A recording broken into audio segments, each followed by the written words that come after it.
Good morning. It's Monday, the 7th of July, and this is Govindraj Ethiraj broadcasting and streaming weekdays from Mumbai, India's financial capital.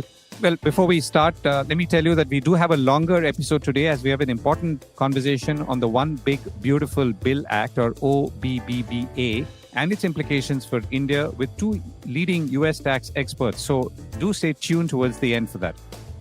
The take. It's like lambs to the slaughter. India's trigger-happy retail traders lost about 181,000 crores or $22 billion in futures options between 2021 and 24, the regulator Securities and Exchange Board of India, or SEBI, said in a study released in September last year. Moreover, only 7% or so of retail traders made a profit in the derivatives segment. In the year 23-24, 91% of retail traders made losses while trading in derivatives, and they lost about 52,000 crore rupees. Most of the profits were generated by larger entities that used trading algorithms, with 97% of foreign investors' profits and 96% of proprietary traders' profits coming from algorithmic trading, SEBI said. The proportion of retail traders below 30 years in age rose to 43% in fiscal 24, and most individual traders belong to low-income groups earning less than 500,000 rupees or 5 lakh rupees annually, according to SEBI. Not surprisingly, India is the world's largest derivatives market, accounting for nearly 60% of global equity derivative trading volumes of 7.3 billion trades in April, a Reuters report quoting the Futures Industry Association says. So, when SEBI passed an order barring Jane Street Capital, a New York-based trader, no one should really be surprised. And yet people were, as if Jane Street dropped out of the skies, and more on that specific case shortly. But Jane Street only painfully highlights the stark gap between the no's and no-nots. Jane Street also exposes the cruel role that technology plays in depriving the least smart and least savvy from their savings and transfers it to the rich and the techno-literate. Jane Street's description of itself should tell you why. It says it hires researchers and traders whose ideas and algorithms are informed by a deep mathematical fluency and technologists who understand their systems from the hardware on up. Moreover, Jane Street says, or perhaps boasts, that it builds low-latency networks, hack compilers, and design distributed systems, and wraps up by saying deep learning is the future of quantitative trading. On the other side, so to speak, a recent viral video showed a Uber driver claiming to have lost 2.5 lakh rupees in options trading last year. He also added helpfully that he did not lose any money in stocks. Instead, all of it was lost in options trading, which he also said he would get back into, but with a difference, which is when he had enough capital. His annual income around 2.5 lakh rupees. The Uber driver, whose video I saw, seemed to take all of this in his stride, and this seemed to be more a sharing of a life experience rather than an outpouring of woes, which is good for him. But it's not just Jane Street's hyper-smart quant Wall Street traders he's ranged against. There is another layer right at home. These are the smart techies sitting in glass and steel complexes in Bangalore or elsewhere behind slick stockbroking apps, constantly smoothing out chinks in user experience, so an options trader, whether sitting in a car, train, or just walking, can do deals on the go with a swipe. Meanwhile, their marketing colleagues pump attractive how-to-invest videos and other social content that lures mostly first-time traders into these trading apps click by click.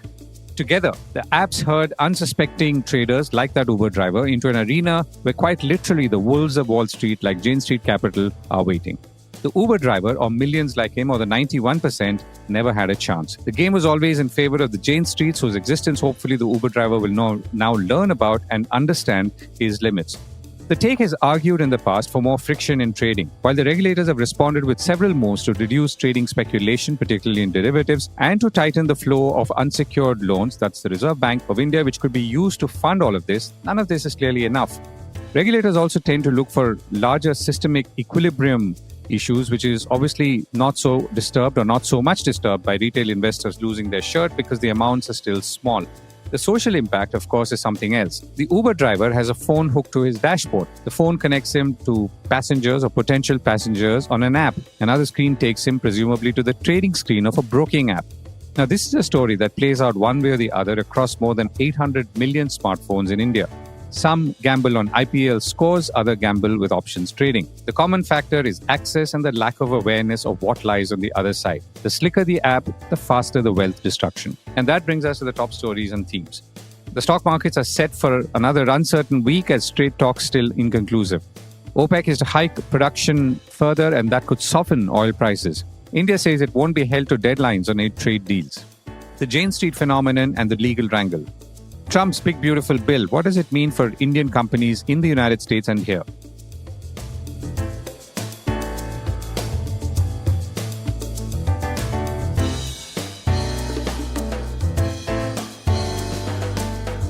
This is the Core Report with Govindraj Ethiraj. Another week of uncertainty. The stock markets are looking like they are set for another week of uncertainty. There is, of course, another way of looking at it, which is that stock markets are past caring about Donald Trump and his trade moves. Wall Street for sure does not care, is hitting record highs, and is operating on the seeming assumption that somehow all these tariff battles will come to naught. Technically speaking, that is correct, because nothing has really happened yet, despite tariffs having crept up in the last few months. While there could be reasons for that, the real impact is yet to be felt, possibly because companies are eating the tariffs as Donald Trump wants them to, or the inventory pipeline is still clearing from imports that were front-loaded. We don't know. Back home, last week was overall negative for the markets, though they did close on the positive on Friday. The major indices were up on Friday thanks to IT stocks after upbeat US jobs data and also a later rebound in financial stocks. But overall, were down for the week as investors were standing by for the potential India-US trade deal, and more on that coming up too. The BSE Sensex gained about 193 points to close at 83,432. The NSE Nifty 50 was up 55 points to 25,461. But for the week as a whole, as we said, they were down about 0.7%. But remember, they've gained about 15% from March. More oil on the way.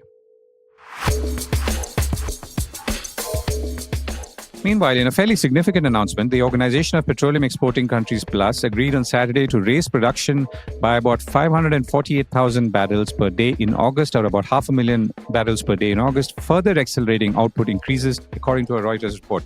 The group, which pumps about half the world's oil, has been or had been curtailing production since 2022 to support the market or prices, but is now reversed course this year to regain market share, even as US President Donald Trump asked the group to pump more to help keep gasoline prices lower, according to Reuters. The August increase represents a jump from monthly increases of about 411,000 barrels per day, which OPEC Plus had approved for May, June, and July, and 138,000 barrels per day in April. This is the jump.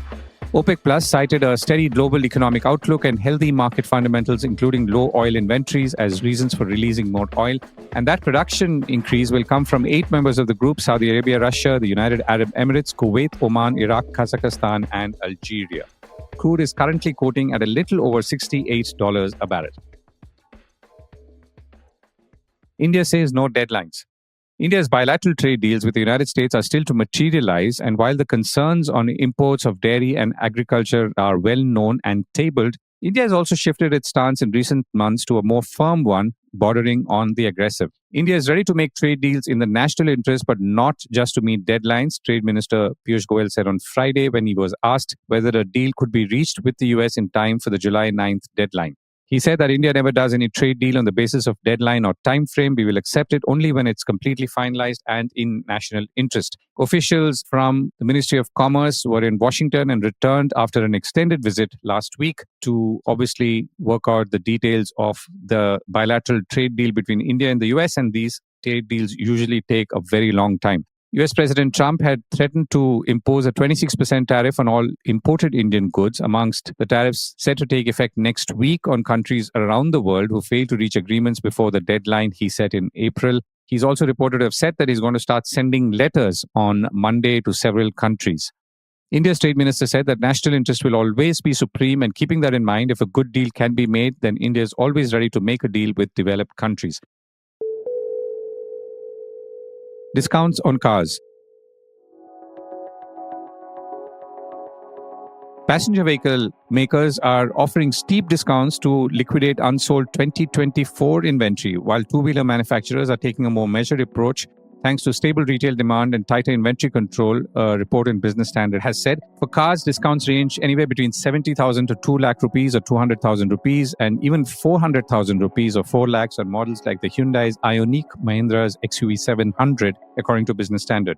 The big challenge is, of course, inventory levels, which have been dangerously high for more than a year now, as we at the Core Report have been reporting.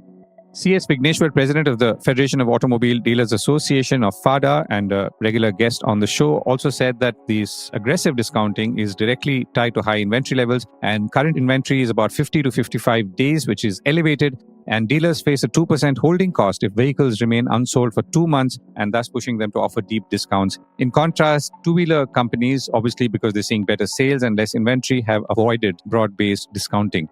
Retail sales in the passenger car segment between Jan and May were up about 2.5% year on year. That's Jan and May 2025.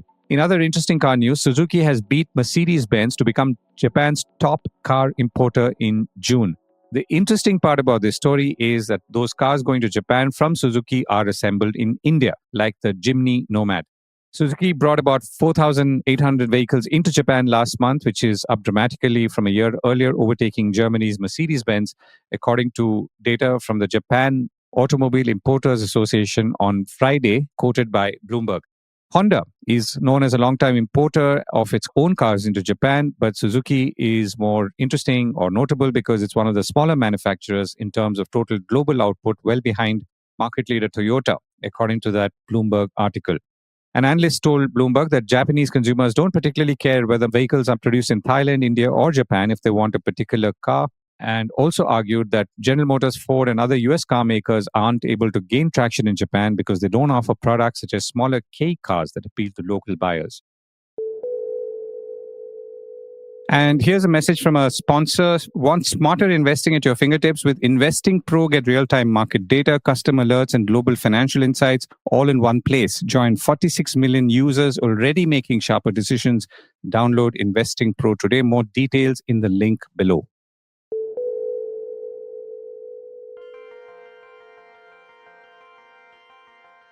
India's SEBI has barred US securities trading company Jane Street Capital from the local market until further orders and seized $567 million of its funds, saying an investigation found it manipulated stock indices through positions taken in derivatives.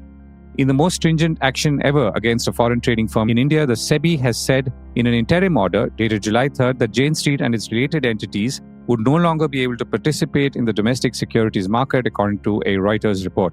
The order said some of the firm's trading strategies were manipulative and led to losses for retail investors on the other side of the trades. SEBI's impounding of those $567 million are attributed to unlawful gains earned from that alleged misconduct. SEBI said that the Jane Street entities are restrained from accessing the securities market and further prohibited from buying, selling, or otherwise dealing in securities directly or indirectly, and said the ban will stay in place until a final order is issued on completion of investigations. Share prices of some stockbroking firms, including those linked to Jane Street, fell on Friday. SEBI asked Jane Street to deposit those impounded funds in an escrow account and asked bankers to ensure that no debits are made. If those impounded funds are deposited, the firm can take fresh positions in Indian securities, provided they discontinue the so-called manipulative strategy, according to sources who spoke to Reuters. Now, this action comes at a time when there are about half a dozen global trading firms, from Citadel Securities and IMC Trading to Millennium and Optiva, who are all ratcheting up their presence in India's booming derivatives market, according to Reuters. I caught up with Ravi Hegde, longtime securities lawyer and founder of RHP Partners, and I began by asking him how he was reading SEBI's order. See, Govind, to be very honest with you, this will be a moot question as to whether it is a strategy or, of course, exploiting the strategy and do an illegal act. Now, what SEBI sees is that there is a correlation between the derivatives and, of course, the stocks and futures. So if you recollect, Madhvi Buch had passed an order in the matter of Infosys 3 years ago, where she had explained this whole concept as to how the correlation exists. Now, what has been done is, using a proprietary some trading algorithm or a software, they were aggressively trading in the stocks in a manner that the indexes are manipulated. So what SEBI says is that you were trading aggressively during the expiry days in patch 2. And there is no commercial sense in your trading pattern where you buy excessively and immediately in the second patch you are squaring it off. Now, why do you do that? Because it has an underlying effect on the index. That is basically what is SEBI's stand. And interestingly, what is more important is more on the trading. What SEBI says is the totality of the circumstances. SEBI says as an FPI, under the FPI regulations, you are not supposed to square off on the same day. You are supposed to take delivery. Now, what did you do? You ensure that there is an Indian entity here, because of which you can circumvent this rule. That is basically what SEBI is hinting at. The connected entities, in fact, they were exercising the trading in such a manner that no sane person would have exercised otherwise. That is why SEBI said that there seems to be something wrong. And what is interesting here is, see, while we can talk about the legalities for hours together, whether this option trading is fine, whether this stock buying is fine, what is important is The genesis of this investigation is a lawsuit between two giants, where one of them said that my two employees have taken my software and they have gone to you. That is how the lawsuit began. That's when the profits, when they realized that even for one financial year, it was close to $1 billion, they realized that what could be the importance in the Indian market that they are so much fighting for. Now, this whole order is on Jane Street, but there is nothing against Manhattan management, whether that will be subjected to investigation, whether SEBI has already started the investigation, is something which we'll come to know eventually. But what is really bothering me from this order? I mean, legally, if you ask me this question, we are not judges to decide whether they are per se wrong because they are all prima facie findings today. Now, you just see SEBI says that they got to know about this once they started investigation and told NSE to prepare a detailed report. NSE gave them a caution notice and also told them that, look, this is what we feel that there is some artificial trading. Why did SEBI not take action immediately? Why did they have to wait till May, then June, and then finally pass an order in July? Where they have explained that even in those days, they continued with this aggressive approach, which no common investors would have done. Now, could you say that SEBI's delayed action has resulted in the loss? Is one question. Now, what is really bothering me more than this is there is a direction today to say that while we are investigating into this further, we are asking you to deposit this ill-gotten gain of this 4,800 crores. Now, what they say next is, if you deposit this amount, the restriction which I am putting is gone. What is the logic in this? You are telling him that there is an interim direction necessary where I have to protect my market for further pollution. I have to ensure that my investors are safe here. You cannot flout around the FPI rules by setting up companies here in India, where, of course, you can go away with this by taking short positions, which otherwise FPIs cannot do. Can you simply say that, okay, you deposit this money, then continue do whatever you want to? Now, we don't know whether that money has been deployed in other trading strategies. See, for Jane Street, this 4,800 crores is not a big deal. But then if they again continue, then you could have issued a final show cause notice. Why an ex parte order? Okay, I'll come back to that. So, as I understand, there are almost more than 250 foreign portfolio investors who are trading algorithmically.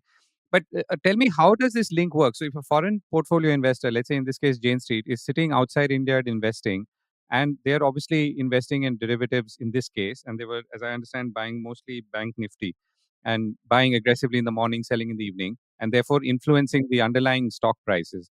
Now, my question really is the entity that is holding the domestic stock or the underlying stock is sitting in India. So, how is the funds getting transferred between the two? No, they have mentioned that they have been seeing their financial statements. In fact, they call it as their investment. While normally, of course, their trading portfolio should have been less. If you see their bank accounts, they say that their exposure has been more. So obviously, the funds have been remitted into India. That is clearly stated in their financial positions as well. See, otherwise, it is not possible for any Indian entity sitting in Mumbai to trade so aggressively unless and until you have the money put in as a margin or anything. So, you're saying there is an Indian entity which is also therefore exposed in this particular case? Yes, the first notice number 1 and 2 are Indian entities. And this is exactly what SEBI has said, that you established your counterparts in India so that through them you can do and flout these regulations. See, for a common man, if you are aggressively trading in any stock, buying and even selling, it's your loss. There is no commercial sense in that. Right. So, between the two, that is the international entity and the domestic entity, and who is more liable as things stand as the current interpretation of law? Well, under law, all the four are liable because they are all parties to this action. They are persons acting in concert for this fraud, which is what SEBI has said. Because with just two entities, you cannot do anything. So, therefore, all of them acted in concert with each other to ensure that they take this position. We don't know if there are other entities also involved in this because this is all prima facie what SEBI is seeing. So they were essentially buying the Bank Nifty index aggressively, selling it in the evening, which in isolation they're obviously allowed to do because it is a derivative. So here's the larger question: if people like Jane Street are aggressively buying and selling derivatives, it's obviously people who don't understand or are not able to move as fast, who are perhaps on the other side of this equation. I mean, small investors or not so experienced investors, isn't it? Absolutely. You have asked a very relevant question, which would be the argument in other way for Jane Street. Because if they say When I am buying huge quantity in the morning, when I'm taking such an aggressive stand at 5, 11:59, there are persons who are selling. And this is cash or futures, they are not options. Similarly, when I'm the seller, there are persons buying it. And there is no allegation that I'm connected with those guys. My squaring off has happened aggressively is your problem, but not with the persons who have ultimately purchased. And these persons who purchased are those gullible investors who didn't know what was happening. Right. So if you were to look at, I don't know if there are similar cases elsewhere or if you've encountered any such cases of, let's say, algorithmic trading, wherein obviously retail or newer investors lose out, which I guess is what would usually happen. Is there any precedent of any sort for this kind of action anywhere in the world that you're familiar with? No, not really. I can compare this similar to the colocation scam, where brokers used to take advantage of the colocation facility, where they say that you got price advantage, and because of the HFT softwares that you had, your trade were executed much faster than other brokers who were similarly placed. So only that HFT and algorithm, whatever they are talking, is the nearest example in the Indian context, which I can say, because this is the highest ever impounding order passed by SEBI. Right. And last question. So do disgorgement orders generally work from the past? Absolutely. SEBI has got an inherent right because this is all pending investigation and inquiry. Under Section 11 of the SEBI Act, without even hearing you, they can pass an order because an investigation is pending. They have explained the reasons, the balance of convenience, and the urgency in this. So at this stage, it's a settled position of law, even by the Supreme Court, that when investigation is pending, normally the appellate authorities will not interfere. They say that you have been given an option, go and explain your rationale. Then, of course, you come to me if SEBI does not help you or understand your case. So, at this stage, it is very difficult for anyone just to rush to an appellate authority and say that, look, what SEBI has done. Because investors' perspective also has to be looked into. And I'm sure SEBI will be taking help from FINRA, SCC, and everything in this matter for sure. Right. Ravi, thank you so much for joining me. Pleasure, pleasure. Thank you, Govind.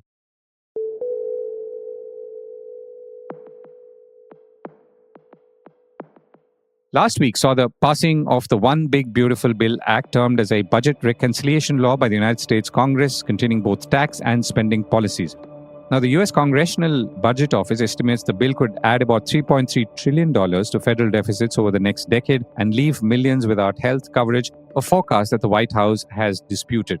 The bill was signed into law by President Trump on July 4th, that's Friday.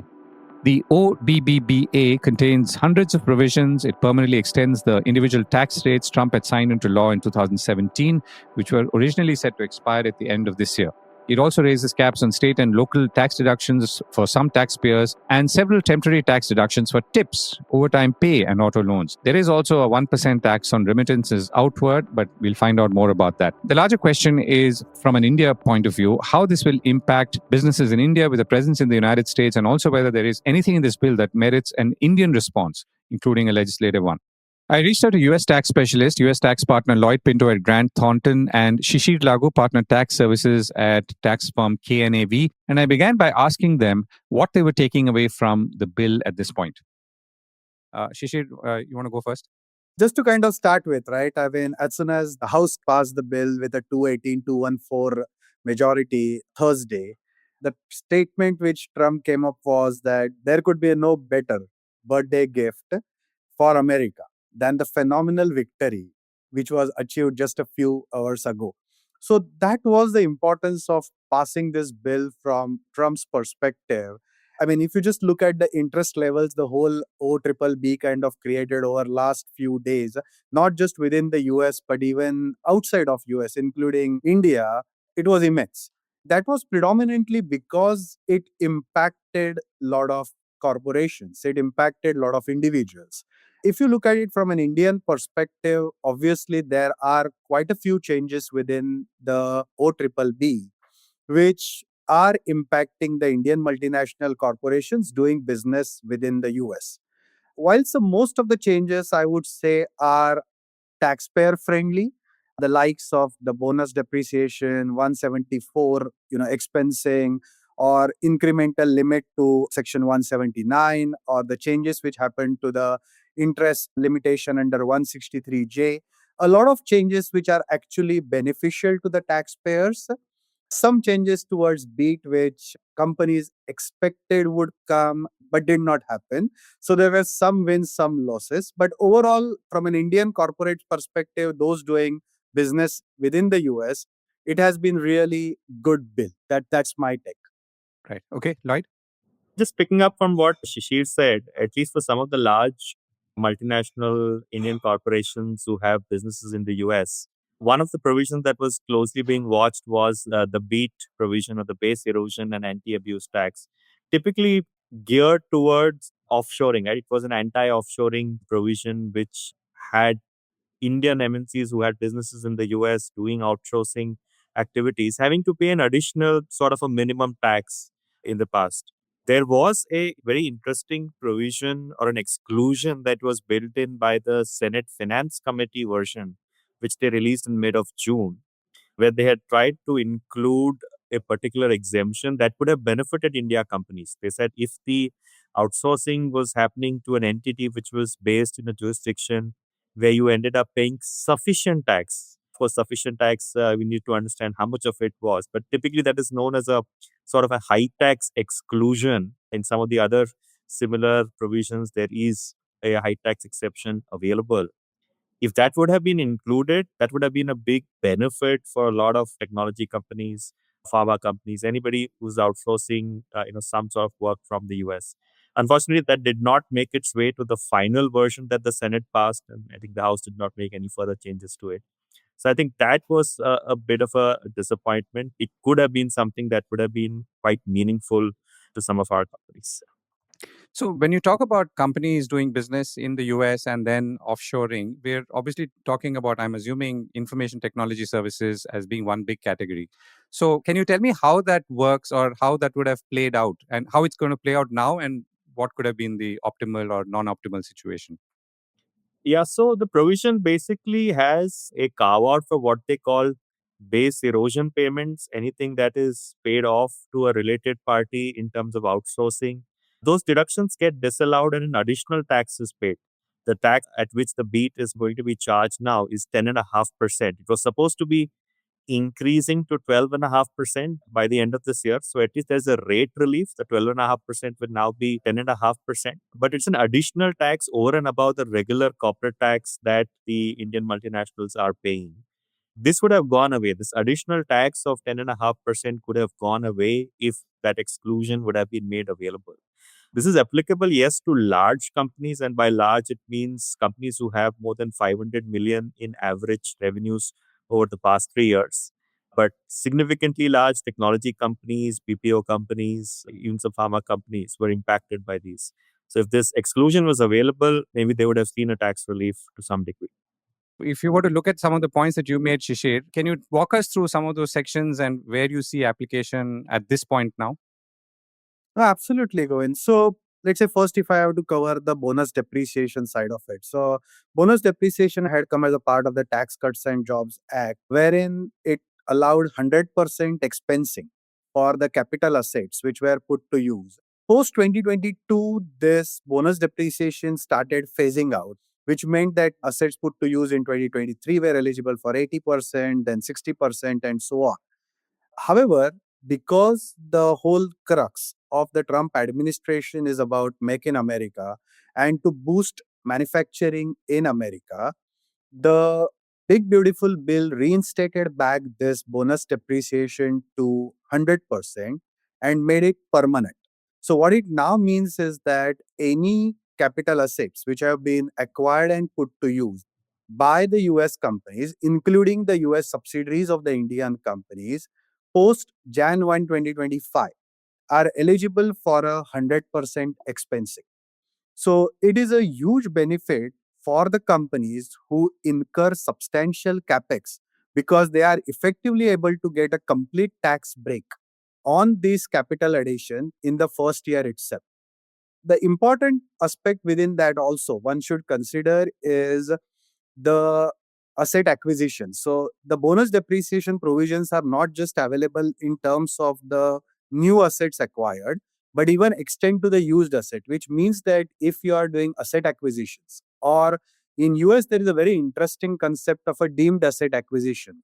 In a layman's term, what it means is that even if an acquisition is a stock acquisition from a legal standpoint, there are ways in which it can be structured as an asset acquisition from a tax perspective. So if you end up doing a vanilla asset acquisition or a deemed asset acquisition, the fixed assets which you are acquiring as a part of this acquisition, you can expense them off as well in the first year itself. So this bonus depreciation is a huge benefit, huge incentive for companies, looking at setting up the greenfield projects or looking at expanding themselves within the US. And we've seen a lot of deals, let's say, happen over the years, including acquisition of assets in the US. So, does anything change for, let's say, similar deals that happen in coming days and months? Yes, it does change because, if you are able to look at it, right? Now except without this big, beautiful bill, we would have been able to claim only 40% of the asset value in the first year, and balance would have to be depreciated over, say, 5 years or 7 years. Instead of that, I'm able to claim depreciation on 100% today, which means that from a pure cash outflow perspective, I have a huge benefit. And the 163J, which I am going to speak of now, it is also kind of linked to this because what had happened is post 2022, the interest limitation was getting subjected to 30% of the EBIT and not EBITDA. So the whole benefit of depreciation and amortization was getting lost out. So what this big beautiful bill has done is reinstated it back to 30% of EBITDA. So what it means is the companies who are incurring substantial capex, they are not only being able to claim 100% as a bonus depreciation, but even the interest limitation is or the interest deductibility is going to go up because they are able to add back this depreciation and amortization in their 163J calculation. So overall, it has been extremely beneficial. Right, Lloyd. So this clearly is, in keeping with the Republican Party's push towards manufacturing in America and so on. And it seems to be benefiting those who will invest or expand. Is there any disadvantage to, let's say, services companies, again, from an India lens? No significant disadvantages other than the BEAT liability or the BEAT tax benefit, which they did not change. It will definitely promote manufacturing in America. I think one interesting provision that fortunately did not make its way through the final passage was the revenge tax, which was also sort of the income tax version of the retaliatory tariffs, on the indirect side that were levied. Luckily, there were a lot of negotiation with the G7, and finally a deal was arrived where the US decided to drop it off the final version. But that would have meant additional taxes for businesses which are headquartered in countries where the US felt that they are levying taxes which the US deems unfair. So taxes like the Pillar 2 taxes or the digital services tax, the diverted profits tax, some of these taxes which the US deemed unfair to its multinationals being subject to in those countries. The US wanted to retaliate and levy a higher degree of corporate tax, as high as almost 20%, on companies which were doing business in America, which were headquartered out of these jurisdictions. Right. And we saw Canada just pull it back, and India, of course, pulled it back much earlier. So I'm going to come to how or whether India should respond, or is there a need to respond from a tax point of view? Because we did have a Google tax, as we called it, and then we pulled it back because of bilateral negotiation reasons. So, Shishir, on the individual front, there's this whole remittance tax, which could have been higher, but at 5% or so, now it's 1%. Again, it strikes me that in some of these things, it's not the amount that matters, but the process of filing and deducting and claiming and so on. No, absolutely. Look, one is the rate has come down to 1%. That is definitely a great thing. But I think the more important is the exception which they have carved out when it comes to these remittances happening through the regular banking channels, because that's what mostly happens. If you look at the whole H1 or L1 or the Indian community within the US who are looking at the remittances, they normally would do remittances through the normal banking channels. So giving that exclusion, I'm definitely, even that 1% is not going to really impact the Indian community any longer. So I think that's the biggest change which they have brought about, not just the rate reduction to 1%. And then why do you think that 1% is there? Is it like a presumptive tax or is it tracking tax? So maybe I can add the whole reason behind them even going after or implementing or introducing the remittance tax was really to target the informal or the undocumented migrants or workers there. That was the intention because the monies that they are earning in the USA, the assumption was they're not paying their fair share of taxes. So it was a mechanism to track the money transfers or tax the money transfers and bring them back into the system. The earlier version said, okay, we will levy a remittance tax. If you have an SSN, we'll give you a tax credit. If you are a citizen, we'll give you a tax credit.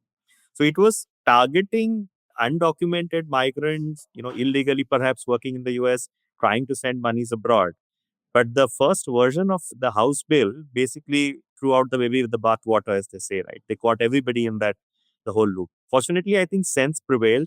They came out with sensible exceptions for transfers made via regular banking channels, those funded via US debit and credit cards. So now the 1% really targets, I think, their problem area, which is the informal trade, cash and money transfers done by undocumented migrants. So you're saying Indians who are working there or resident there and have therefore social security number, even if they're not citizens, are not exposed to this tax? They won't be. So if they're making transfers through their regular banking channels, bank accounts, or funding it through their credit cards or debit cards, they are now excluded from this remittance tax. So even the 1% is not applicable to them. Got it. Okay, last question to you both. So does India as a country need to respond, or is there anything that should concern us as such things do when taxation happens, when, let's say, Indian companies get taxed outside and vice versa? And therefore, do you think that there is anything to be considered or anything that we should be thinking about, Shishir? To my mind, no. At this point, I think, look, see, after the Tax Cuts and Jobs Act kind of came in 2017, the Indian companies accepted some of those international tax issues like the beat and so on, which kind of came as a part of it.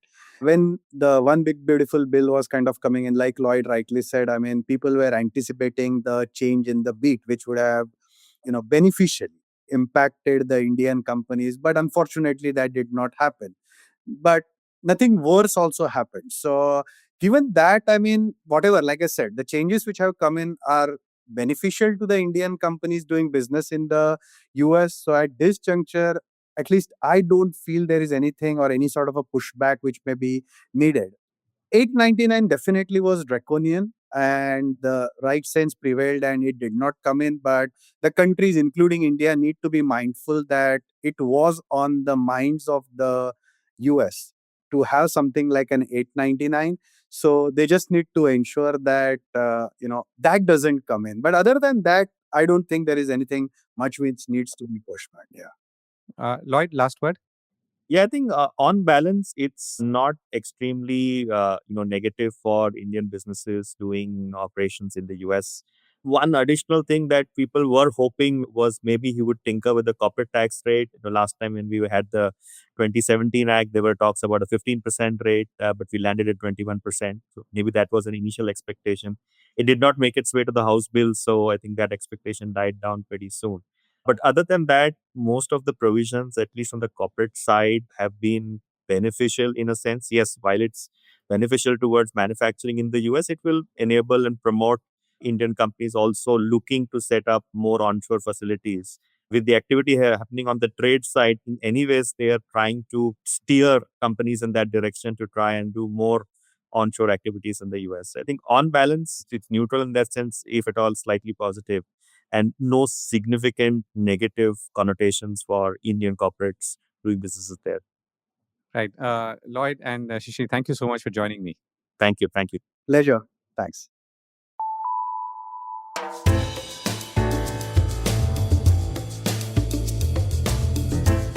That was the Core Report with me, Govindraj Ethiraj. Do stay connected with more of our coverage at the Core. You can check out our website or sign up to our newsletter for our exclusive stories, one in-depth feature a day on www.thecore.in. Do also track us on LinkedIn, where we usually post synopses or extracts of our top stories and interviews. We would love your feedback on how we can make business more interesting and relevant, including, of course, India's vibrant manufacturing sector. So write to us at feedback@thecore.in. And thank you once again for listening.